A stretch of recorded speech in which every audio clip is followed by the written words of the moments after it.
Guess who's back? Back again, everyone. I am back. I am back. Yes, I am back home from my beautiful excursion around the bay.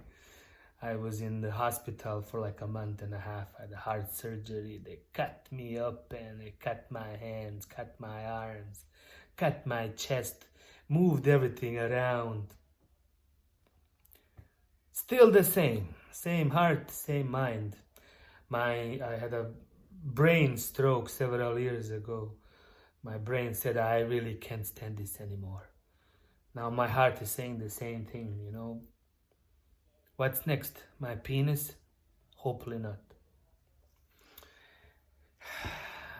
Today is September 20th, 2023. I have decided to start this new kind of daily vlog. Call it whatever. It doesn't really matter.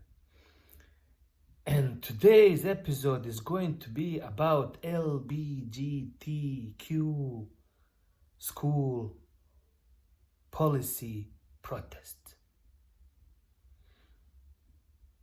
A few friends of mine asked me today whether I will be sending my kids to school or not.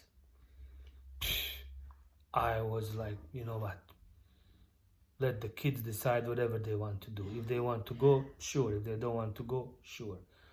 I told them about what is going on, how some parents are protesting the way we are educating children about sex and sexuality, whilst other parents are for that education. In many ways, one of the issues is like whether if a child comes out to a teacher, is the teacher obliged to inform the parent? I have no idea if the child is he at home but she in school. Does it make a difference? Should we be on the same page? Some teachers, some educational departments think that no, if a child comes out to a parent, there's a to a teacher, there's a confidentiality kind of agreement breach. So that should stay between the teachers, the teacher and the student, rather than involving the parents. I have no idea. None of this really makes sense to me, but I am extremely hopeful about everything that's going to happen. I am really glad we're finally talking. We live in our these little homes, in our little lives, and we are quiet about everything, about being poisoned with food daily, about being poisoned with this news, with poisoned with movies, poisoned with drugs, poisoned with alcohol, with bad music, bad taste. I mean, seriously enough. And how long can we just be quiet? Every time I speak up, and this is my YouTube channel, I can speak about whatever the hell I want. I'm a bloody, Canadian citizen. So at least that gives me some sort of freedom to speak about whatever it is that I see fit.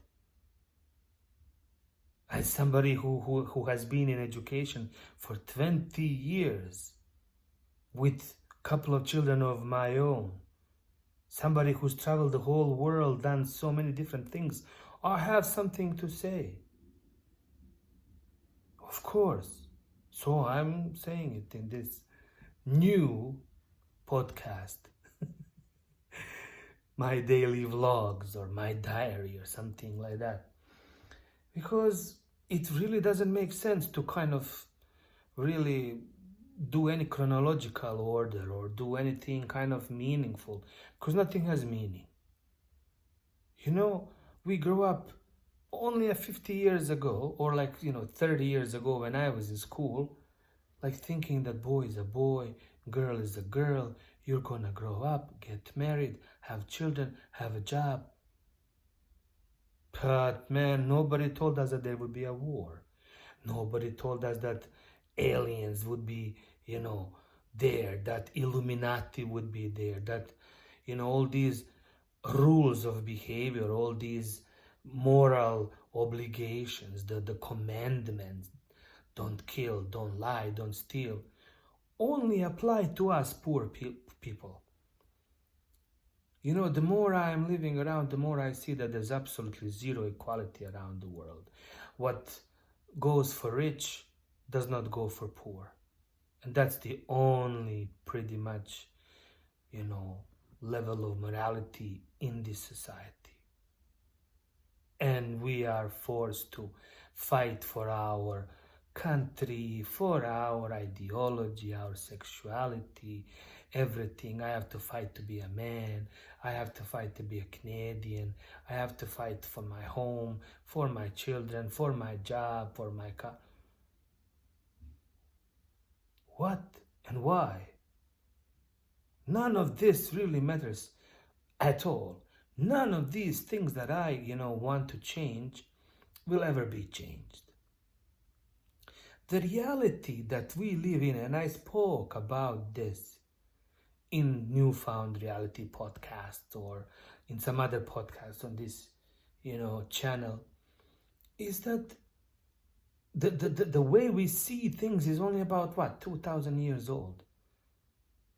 After Jesus died, for our sins, we changed everything. Before Jesus, everything was okay. Man was woman, woman was man. It was fine to have sex with both young, old, with animals, with everything. And then 2,000 years ago, Jesus died and said, no more. This is how we live. And then we lived this way for 2,000 years. And finally, again, even our children are saying to me, what the hell, man? You're telling us, don't teach us about this, don't teach us about that. What is it? Our sexual education has been, putting a condom on a banana. That's it. But now, with internet, our children are exposed to absolutely everything. Absolutely everything. There is no limit to how much exposure happens, whether it's group sex, whether it's straight or gay sex, or absolutely anything. And to have no one to ask this about or talk to about these things. I mean, seriously, after seeing some of the videos on whatever, porno site you might want to go to, I have questions as well too. Let alone my children. We're now also talking about different mental issues, different drugs. There's so much, and these kids are pretty much left on their own. Go to school and talk about birds and bees, while kids are dying of drugs, while they are just exposed to absolutely every filth that you can imagine on mainstream media. Our leaders, whether they are, King of Saudi Arabia or Prince Charles or Prime Minister of this country, travel the world and do the most obscene acts of absolutely everything. And kids know this. And we're supposed to be quiet. No, man. Let us talk. Let's open our channels of communication, man. Let's speak up. I'm sick and tired living in this freaking double lie. Triple. No more, more than that. You say one thing, you mean another thing, do a completely different thing. All of us, 81% of fathers don't live with their children. What the hell, man? I mean, this is completely wrong, man. Let us open this communication. Let's talk about everything. Seriously. I am all for open communication. This is how I'm doing it on my little YouTube channel. And I'm not making fun. And I don't want to make fun. I have lived to all this myself. I lived both as Muslim and as whatever is the opposite of that. And I've seen it all. And none of us have the answers. None of us. You can live like this. You can put your blinders and, expect Jesus will save you, or Muhammad, peace be upon him, will save you. But no. Really, no. Change is happening. Like I said, the abolishment of private property. Nothing will belong to you. Not your life, not your children, not your country, not your house. Nothing, nothing, nothing. That's it. So let's talk. Let's have these conversations. Love you all. See you in the next video.